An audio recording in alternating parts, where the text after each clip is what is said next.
மத்திய சென்னை தொகுதியில் 1 லட்சம் வாக்காளர்களை வாக்காளர் பட்டியலிருந்து எடுக்கிறாங்கன்னு சொல்லி நீங்கள் வந்து ஒரு குற்றம் சாட்டியிருந்தீங்க, பேட்டியாக கொடுத்துருந்தீங்க.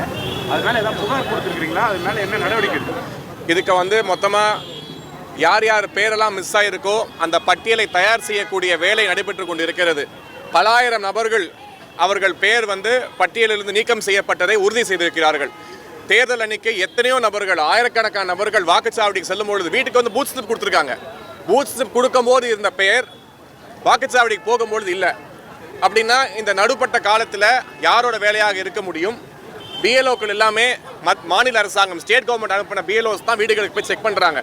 ஒரே வீட்டில் இருக்கக்கூடிய கணவர் மனைவி 20 ஆண்டுகளாக ஒரே வாக்குச்சாவடியில் வாக்களிக்கக்கூடிய கணவர் மனைவி இருக்கக்கூடிய வீட்டில் கணவர் பேர் இருக்குது, மனைவி பேர் இல்லை. எப்படி இந்த பேர்களெல்லாம் நீக்கம் செய்யப்பட்டன?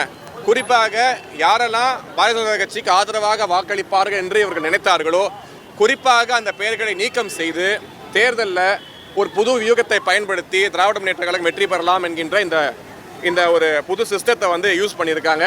இதற்கான நடவடிக்கை எடுப்பதில் பாஜக தீவிரமாக செயல்பட்டு கொண்டிருக்கிறது.